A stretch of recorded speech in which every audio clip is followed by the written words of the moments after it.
Boa noite, meu irmão, boa noite, minha irmã, tudo bem com você? Meu nome é Carlos Atos e esse é o seu Advento Cast, o seu podcast sobre a Palavra de Deus. Como de costume, já deixa o seu like e compartilhe esse vídeo com seus amigos. Se você ainda não é inscrito no canal, se inscreva e ative o sininho das notificações para que sempre que a gente postar um vídeo novo, você seja avisado. Não é mesmo, Ângelo? Com certeza, Atan. A gente está aqui mais uma vez, como o Matos bem disse, para falar da Palavra de Deus, para expor mais ainda a riqueza que é a Bíblia Sagrada. E a gente está com mais um convidado. Na verdade, é um convidado que vocês já conhecem. É João Roberto, mais conhecido como Roberto, não é isso? Depende. Depende de quem seja. Então, a gente agradece desde já, Roberto, por ter aceitado mais uma vez partilhar aqui do conhecimento, das crenças, das perguntas que vamos fazer aqui desse bate-papo, nesse podcast, falando sobre a Bíblia. E só para que os irmãos possam saber, nós estaremos falando aqui sobre o capítulo 26. A gente está quase finalizando, hein? Acabando já. A gente está quase acabando. Vamos falar sobre morte e ressurreição. Antes de adentrar na leitura da Bíblia, das perguntas, Roberto, ora para a gente, por favor. Oremos. Convido você a participar conosco desse momento de oração. Bondoso Deus, amado Pai, obrigado, Senhor, por estarmos aqui reunidos em Teu nome. Venha abençoar esse momento na qual estamos reunidos para estudar a Tua Palavra, a todos nós que aqui estamos, bem como aquele que nos assiste, em nome de Jesus. Amém. Amém. Gostaria de começar com a leitura de um verso, se vocês me permitem, em Gênesis 2, verso 7. Diz assim: Então o Senhor Deus formou o homem do pó da terra e soprou em suas narinas o fôlego de vida. O homem se tornou um ser vivente. Aqui a gente observa o artista desenhando, criando o que somos hoje, o ser humano, né? A alma vivente. Vamos entender mais à frente, não vou adentrar especificamente cada detalhe, porque Roberto vai nos explicar com mais propriedade cada ponto, mas quando a gente volta os nossos olhos para o tema morte e ressurreição, nos é lembrado também uma palavra, imortalidade. Acho que é interessante conceituar essa palavra e eu gostaria que você nos ajudasse a entender esse conceito. Iremos desenvolver, nesse momento eu vou deixar a parte da imortalidade um pouquinho mais adiante, porque antes de mais nada, né, como o texto que foi lido nesse momento, é importante nós vermos os detalhes dele, bem como entendermos o oposto, já que hoje nós vamos falar de morte, né, e ressurreição, e o texto na qual nós lemos, na verdade você leu, Ângelo, fala sobre a vida, e de uma grande importância, porque para eu entender a morte, eu tenho que entender a vida, porque são antagônicas, né, são opostas. Então, ou seja, se a vida, como nós vimos aqui, foi a junção de dois elementos, um elemento físico e um elemento não físico, né, metafísico, vamos assim dizer, e aí a junção desses dois elementos formou o ser humano, que um ponto interessante na qual muitas vezes as pessoas leem, né, e passam por cima dos detalhes. A depender, lógico, da tradução que está se utilizando, a mais utilizada hoje está sendo corrigida, né, mas a João Ferreira, deixa eu ver qual é essa minha tradução, que não eu lembro, mas era a mais utilizada, agora está tendo a corrigida, né, Almeida corrigida, essa, se eu não me engano, é atualizada. Então, que vai dizer o seguinte, que foi a mesma que você leu, né? Então, formou o Senhor Deus ao homem do pó da terra, né? Parte física, o pó, e soprou nas suas narinas o fôlego de vida e o homem passou a ser. E muitas pessoas costumam ensinar por aí que nós temos uma alma, né? Tem aí o Gasparzinho, Fantasminha Camarada, e a gente vê muitas dessas situações, mas a Bíblia nos afirma que o homem não passou a ter uma alma, mas o homem passou a ser. Então, ele não tem, ele é uma alma vivente. E nós, ao longo do bate-papo, nós iremos compreender melhor esse aspecto e nós iremos logo mais ver a morte, que é o inverso. Se o pó mais o fôlego é igual à vida, nós iremos entender através da Bíblia que, a partir do momento que eu tiro o fôlego de vida, o homem ele vai morrer. E aí vamos entender ao longo das perguntas. Ou já posso falar? Pode seguir. Vamos lá. Eclesiastes, no capítulo de número 12, no versículo de número 7, né? Então aqui somos apenas o porta-voz. Quem irá nos responder, né? A grande protagonista desse podcast é a Bíblia, né? Que é a palavra de Deus revelada. Eclesiastes, no capítulo 12, como já mencionei, precisamente no versículo de número 7, vai nos trazer o conceito de morte, vamos assim dizer. E depois nós vamos entender por que então essa morte veio a surgir. Que, entretanto, e aí eu vou, logo após essa leitura, entrar nesse aspecto da imortalidade na qual você me perguntou. Eclesiastes 12:7 diz assim: e o pó volta à terra como o era, e o espírito volte a Deus que o deu. Então nós vemos aqui que na morte é retirado o fôlego de vida. E esse fôlego de vida, ele não fica pairando por aí, né? Esse fôlego de vida, ele volta para Deus. Entretanto, é importante nós salientarmos que esse espírito, né, como algumas pessoas podem, né, pneuma, algum outro termo, vou já lembrar, né, do grego, onde não quer dizer uma espécie de força que tenha consciência. Porque muitas vezes a gente vê aí filmes como Ghost, né? Então, um filme que foi muito conhecido, aí um filme romântico, e muitas pessoas começavam a ouvir muitas pessoas dizer, não, mas no filme lá ensina. Estava lá, a pessoa morreu, se desprendeu, e a pessoa ficou ali no mesmo formato humano e falava e conversava. Nós vamos ver e entender ao longo do nosso bate-papo que isso não é bíblico. Sim. Então, que há alguém por trás disso. Nós iremos aqui debater também a respeito que a gente vê, nossa, e aquelas pessoas que consultam, falam com os mortos, né? Inclusive, teve uma pessoa muito famosa, que inclusive veio a óbito, mas se tornou muito conhecido por falar com os mortos e ali escrevia, né, aquilo que os mortos falavam. Será se isso realmente é verdade? Se essa pessoa realmente falava com quem? Com alguém. Com quem essa pessoa realmente falava? Mas nós iremos entender que o que a Bíblia nos diz, que na morte acontece a retirada do fôlego de vida, né, que aqui chama de espírito, e o espírito volta a Deus, que o deu, e o pó volta à terra. Ou seja, quando a pessoa morre, seu corpo é levado ao cemitério, é enterrado, há um processo de decomposição, vai virar pó. E o fôlego de vida, que é o espírito, volta para Deus, mas não com nenhum tipo de consciência. Não há consciência nesse fôlego de vida. O homem só passa a ter consciência a partir do momento que há a junção dos dois. E aí sim, passou a ser alma vivente, passou a ser um ser consciente, que é a única coisa que vai diferenciar nós, seres humanos, dos demais animais, que é o aspecto da consciência, de poder pensar, né, de raciocinar. Isso. Achei interessante essa parte que você falou de que quando a pessoa morre, ela não se comunica mais. A gente consegue ver isso na Bíblia? Sim, nós vamos ver isso ao longo da Bíblia. Antes de responder a parte do Atos, me lembra, às vezes esses dias eu estava resfriado e tomo uns medicamentos aí que causam um pouco de esquecimento e sono. Entretanto, para entrar um pouco na imortalidade, então assim, o único ser de fato que é imortal é Deus. Então, conforme ali 1 Timóteo, no capítulo 1, se eu não me engano, verso 17, vai falar ali sobre um dos textos, são diversos outros textos, né? Vai falar sobre a imortalidade de Deus, que esse existiu antes de qualquer coisa, então ele tem existência em si próprio. Não nos compete nós a dizer que isso vai além da compreensão humana. Mas a Bíblia deixa claro, ali em Timóteo, por exemplo, 6,16 também vai falar sobre isso, então que Deus, ele é imortal na sua plenitude.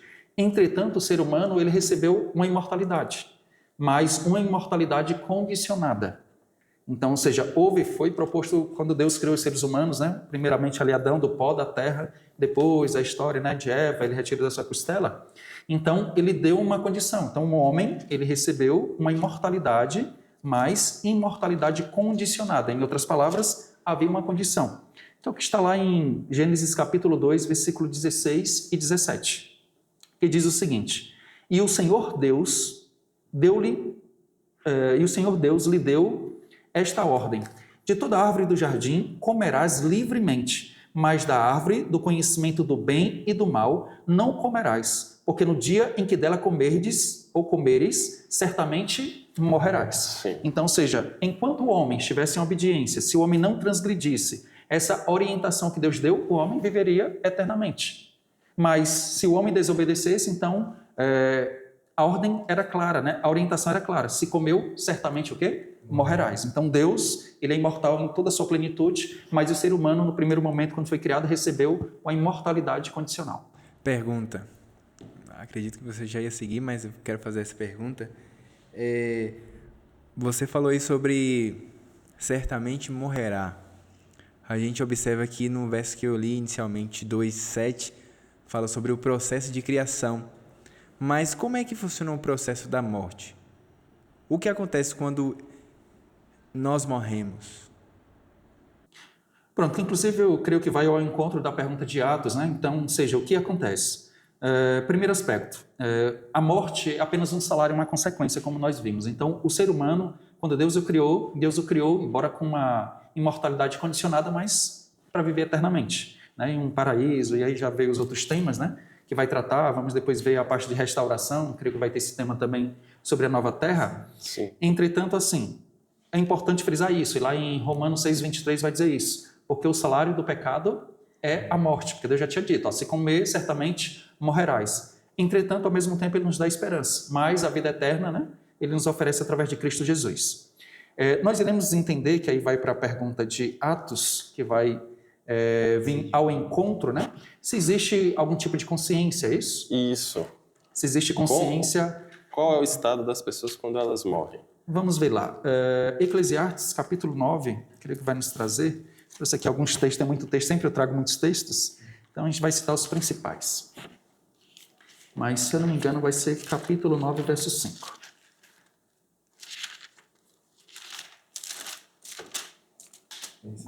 Isso.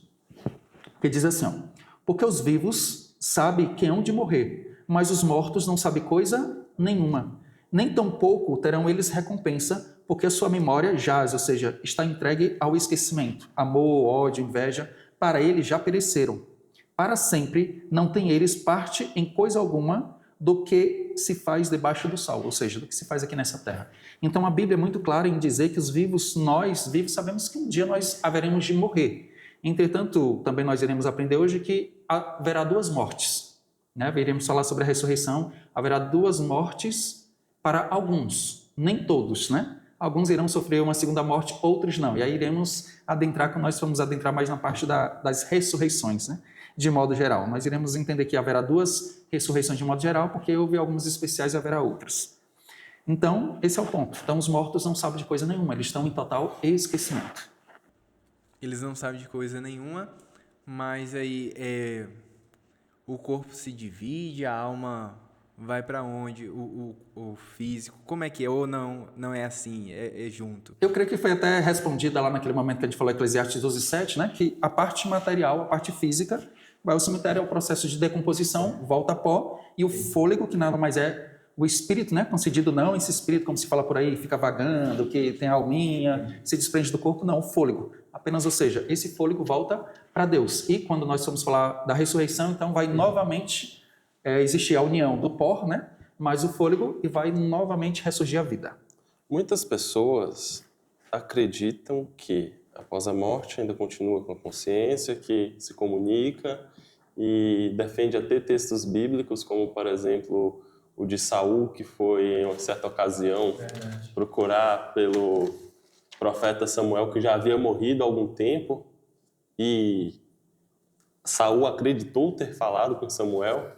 Como a Bíblia explica situações como essas? É interessante, né? Que inclusive, é bom, eu vou ler aqui alguns textos, está lá em 1 Samuel capítulo 28. Então você que está em casa, pode pegar sua Bíblia, 1 Samuel capítulo 28. E é interessante Atos ter pontuado isso, porque há muitas pessoas, inclusive muitas pessoas na sua sinceridade, né? Vão lá, estudam, e aí vê apenas uma parte, às vezes fora do contexto, não vê como um todo, né? Porque a Bíblia, ela tem que ser estudada de uma forma sistemática. Então, se o assunto realmente é aquele, ao longo que você vai estudando, né, percorrendo a Bíblia, ele vai se confirmando. E temos que ter muito cuidado em não pegarmos textos isolados. Então, vamos lá, vamos entender. E o interessante, a gente já vai começar no primeiro texto, Deus dizendo algo muito importante. Capítulo 28, verso 6, diz assim: consultou Saul ao Senhor, porém o Senhor não lhe respondeu, nem por sonhos, nem por Urim, nem por profetas. Então, ou seja, Saul já havia se apostatado, Saul já tinha feito aquilo que não era do agrado de Deus. Então, enquanto ele andava com Deus, então Deus se revelava a ele através dos profetas, né? Através de visões, sonhos. Então, meio que Deus achasse necessário ou melhor, né? Entretanto, quando Saul se desprendeu, vamos assim dizer, deixou de obedecer a Deus, então Deus já não se comunicou mais com ele. E aí, como diz claramente, que quando ele buscou, o Senhor não respondeu de nenhuma maneira, nem através de profetas, nem através de Urim, né? Então, as pedras que se tinham. E aí continua: então disse Saul aos seus servos: apontai-me uma mulher que seja médium. para que me encontre com ela e a consulte. Disseram-lhe os seus servos: há uma mulher em Endor, que é médium. Saul diz, então, lá vai dizer que ele se disfarçou para se encontrar com essa mulher, porque assim, essas mulheres, essa havia escapado, porque havia se dado uma ordem que todas as médias, né, pessoas que consultassem os mortos, deveriam ser mortas, porque isso não era do agrado do Senhor. Marca aí na sua Bíblia, a gente vai dar só uma caminhada aqui, um retorno ao Deuteronômio, para a gente ver como se não se encaixa, como se choca, né?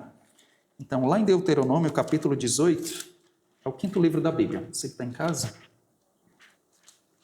se eu não me engano, vai ser o versículo 10 e 11.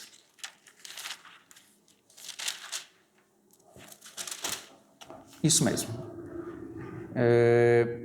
Capítulo 18 de Deuteronômio, versículo 10 em diante. E Deus diz assim, não se achará entre ti quem faça passar pelo fogo o seu filho ou a sua filha, nem adivinhador, nem prognosticador, nem agoreiro, nem feiticeiro, nem encantador, nem necromante, nem mágico, nem quem consulte os mortos, pois todo aquele que faz tal coisa é abominação ao Senhor, e por estas abominações o Senhor teu Deus os lança de diante de ti. Então a Bíblia que é muito clara no verso 11 que não deveria ter quem consultasse os mortos. Como é que de repente agora Deus se contradiz? Sendo que já no versículo 6 a Bíblia é clara em dizer que Deus não falou com ele. Sim. E de repente ele vai buscar lá e busca a mulher e de repente, lá a partir do verso 13, ele vai dizer assim o seguinte. Verso 11, capítulo 28 de Samuel. Voltamos. Então lhe disse a mulher: quem te farei subir? Pergunta ela então para Saul. Respondeu ele: faz-me subir Samuel, que era o profeta, né, na sua época. Só que Samuel já havia falecido.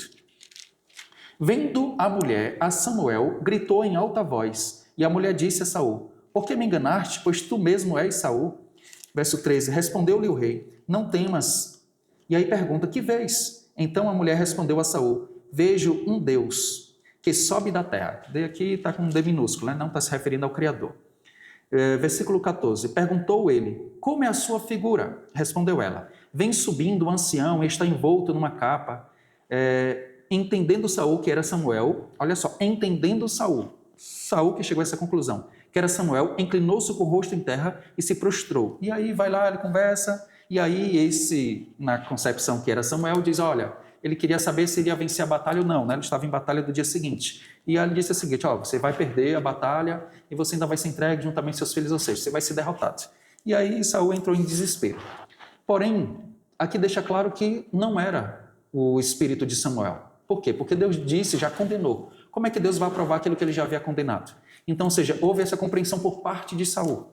Só que nós vamos ver lá em 1 Coríntios que é possível sim surgir um espírito, você de repente vê, mas nós iremos entender que não é o espírito de mortos.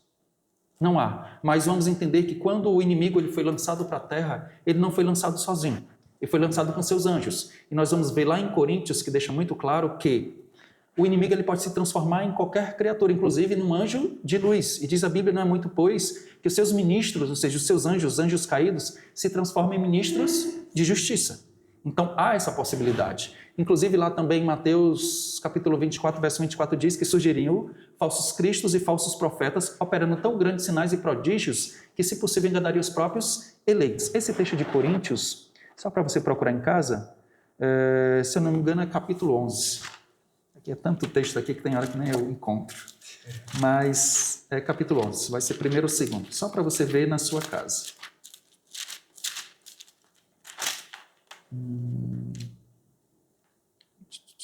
Deixa eu ver se é o segundo. Isso aqui breve, né? Que o tempo não para. É 2 Coríntios, capítulo 11, versículo de número 14. Que aí diz, e não é de admirar que, porque o próprio Satanás se transforma em anjo de luz. Não é muito, pois, que os seus próprios ministros se transformem em ministros de justiça e o fim deles será conforme as suas obras. Então, assim, sabemos nós que há uma batalha cósmica.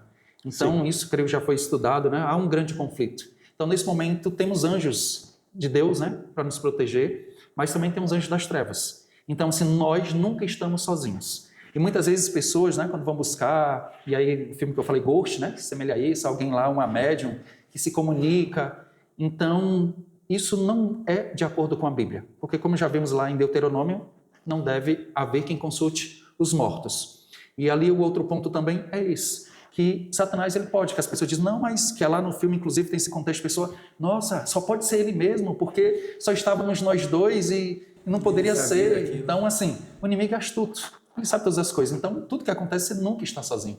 Lembre-se disso. Isso não é para lhe causar medo, porque tem quem está em Cristo não tem o que temer. Né? Não há o que temer. Pelo contrário, nós, a partir do momento que temos essa consciência, eu lembro que quando eu era novinho, eu tinha um medo de alma danada, né? Eu lembro que eu entrava debaixo do cobertor, não sei se você também já fez isso, e aí cobria dos pés a cabeça e ficava bem paradinho. Disse, não, que assim a alma não vai me ver, né? Então eu morria de medo, porque assim, na infância, minha irmã uma vez me jogou no quintal escuro, fechou a porta e disse, a alma aí criei um certo trauma. Mas hoje, a partir do momento que eu conheci sobre a Bíblia e que não temos o que temer, então esse medo já foi embora, então isso não me assusta. Então, quem sabe eu esteja falando para alguém que tem pavor, quem sabe alguém que diz assim, não, mas teve um ente querido meu que faleceu e eu vi ele. Eu posso afirmar pela Bíblia. Você pode até ter visto algo, mas não foi seu ente querido. Porque a Bíblia diz, conforme Eclesiastes 9:5, que quem está na morte, quem morreu, está em total esquecimento, não sabe de nada que está aqui sobre essa terra, não vai ter preocupação com boletos, né? Como nós vivos temos. Então, está em total descanso. Você fez duas colocações um pouco no início que eu acho que esse pode ser o momento para ser explicado sobre a primeira morte e a segunda morte. Pronto, vamos adentrar um pouco nesse aspecto da primeira morte e da segunda morte, né? Algo que eu comentei. Mas antes eu vou só dar aquela viajada também já para ver o aspecto da imortalidade condicional, já que falamos sobre esse aspecto um pouco que envolve o espiritismo, né? De pessoas que consultam os mortos, etc.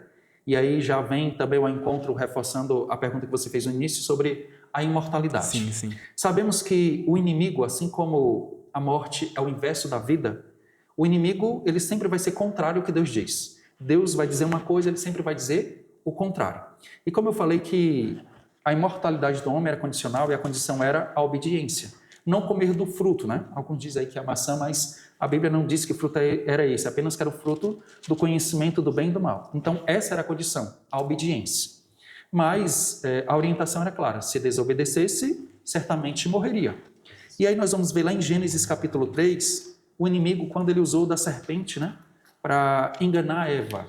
E a gente vai ver que ele vai fazer contraponto e vai entrar um pouco nesse aspecto da imortalidade. A partir do versículo de número 1, de Gênesis 3, diz assim, ó, mas a serpente, mais sagaz que todos os animais selváticos que o Senhor Deus tinha feito, disse para a mulher, é assim que Deus disse, não comerás de toda árvore do jardim? Ela jogou, né?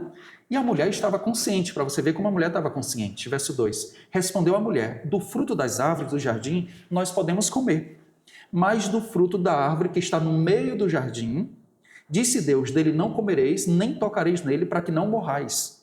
Versículo 4, então a serpente disse à mulher, é certo que não morrereis, porque Deus sabe que no dia em que dele comerdes, se vos abrirão os olhos, e como Deus, serei conhecedores do bem e do mal. Olha só o ponto central, verso 4. Então a serpente disse à mulher, é certo que não morrereis. Enquanto Deus diz assim, ó, se você comer, você morre. A serpente, né, sabemos ali, o diabo, no caso, através da serpente, como está lá em Apocalipse 12:9, né, o diabo, a antiga serpente, vários Sim. nomes que ele recebe, ele diz, não, Deus está mentindo. Deus não quer que você coma, que vai continuar falando, né? Deus não quer que você coma para você não ser igual a Deus. É por isso que Ele não quer que você coma, mas se você comer, você não vai morrer, não. Fique tranquilo. Então, ou seja, essa é a mesma ideia. Então, essa ideia de imortalidade é uma ideia satânica, totalmente satânica. Porque Deus foi muito claro, se comer, certamente morrerás. Quem diz não morrerás e se não morre, é imortal. Então, ou seja, é uma doutrina e é um ensinamento totalmente satânico. Você falou sobre a imortalidade e agora as duas mortes. As duas mortes. Vamos lá. Primeira Tessalonicenses, nós vamos entender um pouquinho aqui, já vai entrar um pouco na ressurreição e já vai ser um aspecto, depois a gente vai para Apocalipse 20, para ficar um pouco mais claro. Deixando claro que quando Deus disse, certamente morrerás, né? Então ele não estava falando apenas dessa morte primeira, que inclusive, né, essa primeira morte ela é considerada como um sono, né, antes de frisar as mortes, porque essa primeira morte, vemos lá, por exemplo, quando Jesus foi ressuscitar Lázaro, né, no caminho, está ali em João capítulo 11, versículo 11 em diante, ele diz, quando foram lá dar uma notícia, ele diz, fica tranquilo, nosso irmão Lázaro, nosso amigo Lázaro, ele está dormindo. E os discípulos disseram, então se está dormindo, tá tudo certo. E aí logo à frente ele vai dizer claramente, nosso amigo Lázaro morreu, porque os discípulos não tinham compreendido isso. Por que morreu? Nós vamos entender por causa exatamente da ressurreição. E aí onde vai entrar, me lembra, viu? Que às vezes eu lembro aqui só para fazer as conexões. Então aqui, e ele disse, olha, está dormindo. Por quê? Por causa da ressurreição. Porque algumas pessoas dizem assim, quando morre, então se a pessoa morre, a boazinha, ela vai para onde? Vai para o céu. Vai pro céu, isso. E aí, se a pessoa era danada, não obedeceu, aquela coisa toda, vai para onde? Para o inferno. Mas se a pessoa não... Era mais ou menos. Aí tem um ensinamento que diz que ela iria para onde? O purgatório, um lugar intermediário, né? Poderia clamar pela alma dessa pessoa e ela poderia, quem sabe, ter uma segunda chance. Certo? Então, nós, a partir do momento que nós lemos esse texto, a gente vai começar a adentrar o aspecto das mortes e também já da ressurreição. 1 Tessalonicenses capítulo 4.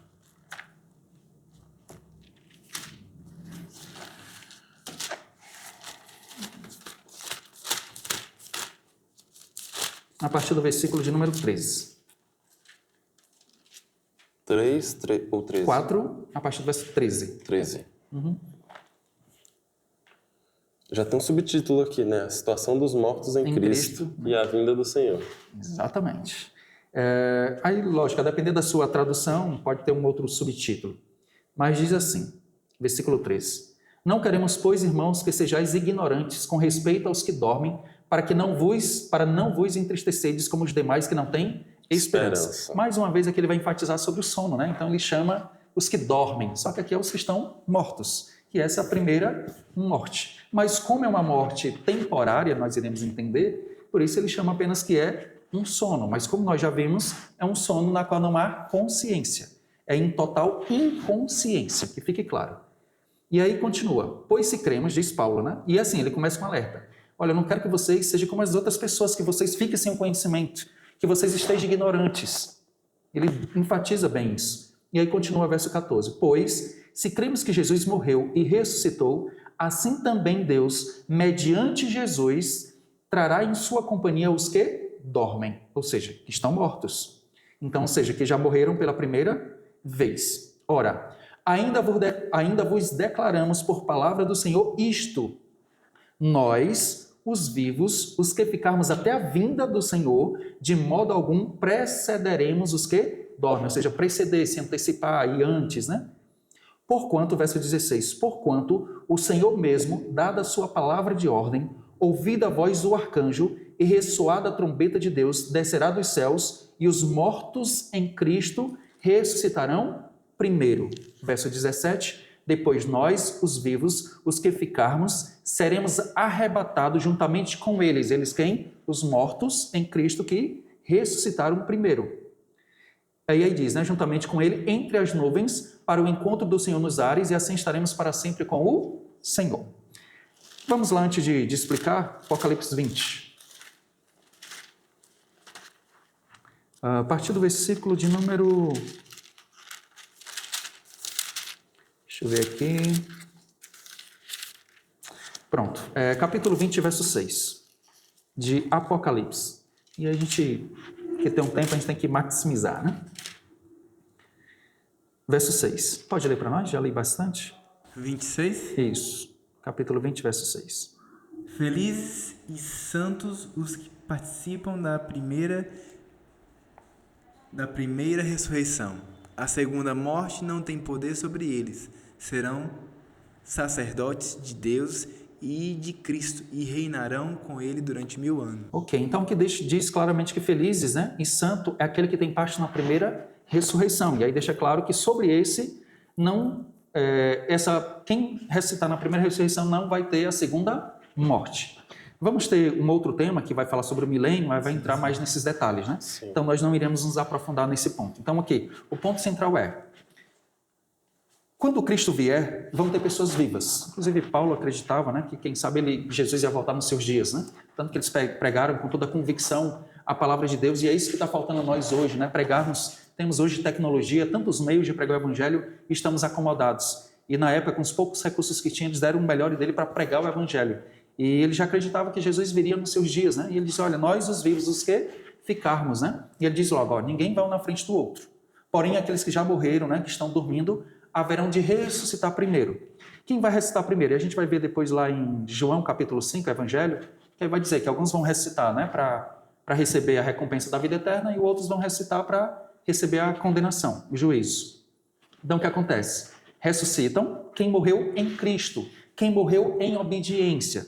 É sempre importante frisar que morrer em Cristo não significa ser perfeito, porque nenhum de nós somos perfeitos. Então, morrer em Cristo é mesmo nós, pecadores como somos, mas que dia a dia nós estamos confessando a Deus os nossos pecados, dia a dia nós estamos pedindo perdão, reconhecendo e pedindo forças para viver uma vida mais próxima daquilo que Deus nos orienta através da sua palavra. Então, essas pessoas que morrerem em Cristo, elas irão fazer parte na primeira ressurreição. Então, irão ressuscitar, juntar com os vivos justos que estão aqui nessa terra, junta-se todos, então não... e aqui já vai por terra aquele aspecto do arrebatamento secreto que se prega por aí. Então não existe arrebatamento secreto. A Bíblia deixa muito claro que vai ter som de trombeta, ressoar da trombeta, então descerá os anjos, né? Irá pegar ali, irá levar, inclusive Cristo não chegará nem a pisar nessa terra. E vai estar ali para sempre, ou melhor, durante 1000 anos, que aí depois dos 1000 anos é que vai acontecer outro fato, mas como disse, já é um outro tema. Ficou claro essa parte? Aí faltou a segunda ressurreição. Pronto. Que é E é o que acontece. Eu vou só pincelar, porque aí dentro quando for falar ali do milênio, inclusive você já pode ir lendo, né? Apocalipse 20, a partir do verso 1, que já vai tratar um pouco disso. O que acontece? Quando Cristo vier, vai encontrar vivos justos e vai encontrar mortos justos. Os mortos justos ressuscitam primeiro por ocasião da segunda vinda de Jesus, junta-se com os vivos justos e sobem para o céu e vão passar lá um período de 1000 anos. Ok? Os que estavam mortos, que não morreram em Cristo, morreram em desobediência, não quiseram aceitar, porque ninguém será condenado porque não teve oportunidade, mas porque não aceitou o perdão. Aqueles que não aceitaram o perdão de Deus, não escolheram uma mudança de vida, vão permanecer mortos. Os que estavam vivos, eles que também estavam em desobediência, todos irão morrer. E aí agora vai ficar todos os seres humanos mortos. Só quem vai ficar vivo, isso está aqui, lá dentro do milênio vai se tratar melhor, mas aqui Apocalipse 20 vai falar sobre isso, só quem vai estar vivo vai ser o inimigo, né? Satanás. Então diz que ele vai ser preso, mas é uma prisão circunstancial. Não vai adentrar, porque senão vai acabar falando no próximo tema.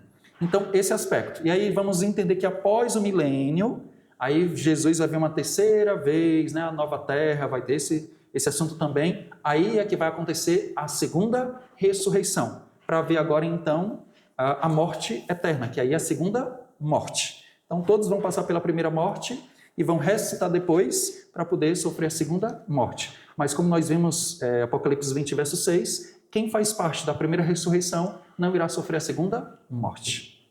Quando a Bíblia fala o salário do pecado é a morte, ela está falando dessa segunda morte. Ele estava falando principalmente da morte eterna, acima de tudo, né?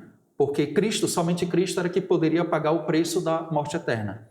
E essa primeira morte, óbvio que ela também foi uma consequência, também não era para existir essa, mas era muito mais do que isso, muito mais amplo, né? Então, era morte eterna. Então, veio essa primeira consequência dessa morte, que já nos traz muita tristeza, perdermos entes queridos, já é uma dor, mas ainda assim nós temos uma esperança, que é a esperança da ressurreição em Cristo Jesus. Que apenas isso realmente que é importante, porque inclusive 1 Coríntios 15 vai falar disso, né? Se Cristo não tivesse ressuscitado, a morte dele não teria valido de nada.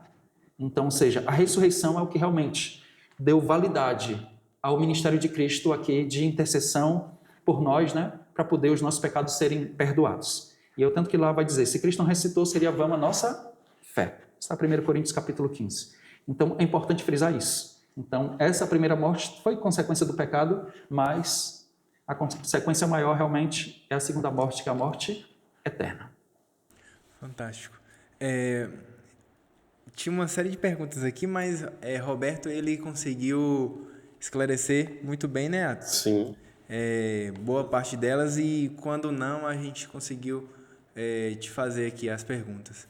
Eu acho que a gente consegue caminhar. Eu queria que você fizesse, Roberto, só para sucintar, de forma sucinta, né? Para a gente entender como é que é a origem, a formação da vida, a morte, de forma sucinta, de forma cronológica, vamos dizer assim. Pronto, eu vou só antes pegar esse texto que eu mencionei lá de Coríntios, aí eu faço um apanhado geral e nós fazemos o fechamento. Certo. 1 Coríntios capítulo 15. Só para falar esse aspecto, né? Da ressurreição e também falar o aspecto da transformação. É importante frisar isso, né? Porque sabemos nós, como eu falei, não existirá ninguém perfeito. Ninguém vai ser salvo porque era perfeito. Entretanto, nós vamos ter que passar por um processo de glorificação onde aquilo que a gente não conseguiu, né? Pelas nossas próprias forças, então Deus nos promete nos purificar, tirar toda a poeirinha, vamos assim dizer, que ainda ficou, que a gente não conseguiu se libertar, para podermos termos um corpo glorificado e assim adentrarmos o céu. Sim. 1 Coríntios 15, a partir do verso 50, diz isso. Isto afirma, irmãos, que a carne e o sangue não pode herdar o reino de Deus, nem a corrupção herdar a incorrupção. Eis que vos digo um mistério, nem todos dormiremos, mas transformados seremos todos. Vai ao encontro do que nós lemos lá em 1 Tessalonicenses, né? Isso. Que nem todos vão ter pessoas vivas. Verso 52. No momento, num abrir e fechar de olhos, ao ressoar da última trombeta, a trombeta soará e os mortos ressuscitarão incorruptíveis e nós seremos transformados, porque é necessário que esse corpo corruptível se revista da incorruptibilidade e o que é mortal se revista da imortalidade. E quanto a este corpo corruptível, e quando este corpo corruptível se revestir de incorruptibilidade e o que é mortal se revestir de imortalidade, então se cumprirá a palavra que está escrita. Tragada foi a morte pela vitória. Então, assim, vai haver essa glorificação, essa transformação. Mas lembrando, é importante frisar que aqui não quer dizer que vai se tornar um corpo como uma alma, né? Como nós já falamos. Vai ser palpável. A glorificação que ele fala é a transformação, tirar, ou seja, todo o pecado que há em nós, né? Por quê? Porque assim como Cristo, quando ele ressuscitou em corpo palpável, material.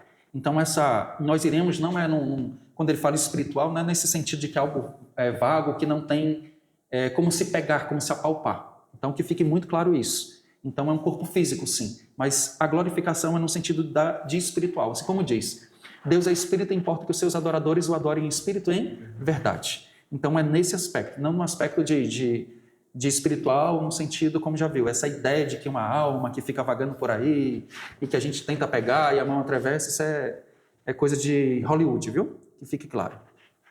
Então, vamos lá. Vamos pegar o apanhado. Então, eu já frisei agora que é corpo realmente palpável. Então, nós começamos primeiro. Nós falamos sobre a morte.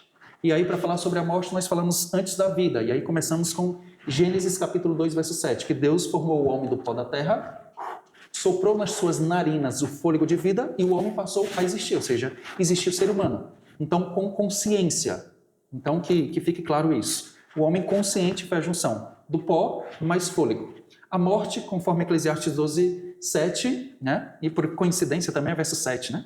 Então, Gênesis 2, 7 e Eclesiastes 12, 7. E ali diz que acontece o inverso. É retirado o fôlego. Então, ou seja, o fôlego de vida é retirado, o pó, a matéria volta à terra como era. Inclusive, vai estar lá também Gênesis, vai falar sobre isso, mas o tempo não nos permite. E o que acontece? O fôlego volta para Deus, o espírito volta a Deus e fica em inconsciência. Não existe consciência, e não fica vagando. Os mortos, como vimos lá em Eclesiastes 9:5, não sabem de coisa nenhuma, fica em esquecimento total, sem saber de nada.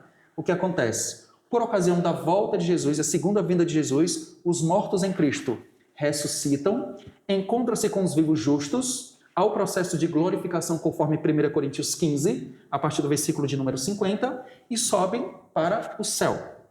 Ficam lá um período de 1000 anos. Vai ter, como disse, alguém que vai tratar do assunto do milênio. Então, durante 1000 anos. Após os 1000 anos, Jesus vem uma terceira vez, vamos falar sobre a Nova Jerusalém, e vai acontecer uma segunda ressurreição, porque os que estavam mortos injustos permanecem ali, os que estavam vivos morrem, depois todos ressuscitam para receber, agora sim, a morte eterna. Então, esse é o grande ponto. Creio que basicamente seja isso. E aí teremos muitos outros textos, quem sabe lá nos comentários deixa fixado para não se tornar prolixo e ficar muito longo. Deixa, né? Então a gente finaliza aqui mais uma vez esses comentários sobre essa crença, né? A morte e ressurreição. Se ficou alguma dúvida, creio que quase nenhuma, né, Atos? Foi bem explicado. Muito bem explicado.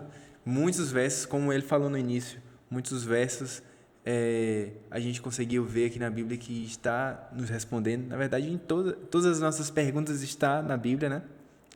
As respostas. E a gente agradece, né, Atos? Isso, agradece a presença aqui e faz o convite para fazer a oração para a gente encerrar. Pronto. Então, convido você que nos assiste, está nos assistindo nesse momento, né? Não sei em que momento você está, se você tinha medo dos mortos, se tinha dúvida quanto a esse assunto, mas espero que fique esclarecido e se não ficou, vamos procurar fixar lá nos comentários mais textos bíblicos para lhe ajudar nesse entendimento, nessa compreensão. É importante para que fique muito claro, para que você não tenha dúvidas. E se você acha que viu alguém, como eu já mencionei, e se acontecer de aparecer, saiba, faça uma oração, porque não é alguém morto que vai aparecer para você, mas o inimigo que pode se personificar para tentar lhe enganar. Mas lembre-se que quando nós estamos em Cristo, não há o que temer. Amém. Convido você a fechar os seus olhos e vamos falar com Deus. Bondoso Deus, amado Pai, muito obrigado, Senhor, por mais essa oportunidade de termos estudado a Tua Palavra.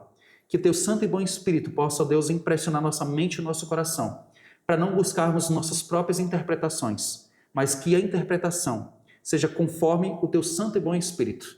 Toma conta de nós, perdoa os nossos pecados e nos prepara para o Teu reino, em nome de Jesus. Amém. Amém. Roberto, nós agradecemos do Advento Cast por sua participação mais uma vez. Deus te abençoe. E ao pessoal de casa, a gente também agradece. E já deixo o convite aí para você que compartilhe com seus amigos, para que possam conhecer um pouco mais dos temas que a gente estuda aqui da Palavra de Deus. Se você ainda não se inscreveu, se inscreva no canal, ative o sininho das notificações. Se gostou do vídeo, deixe o seu like aí e nos acompanhe também no Spotify, no Google Podcast. Exatamente. Porque estamos aqui todas as semanas aqui para juntos entendermos o porquê nisto cremos.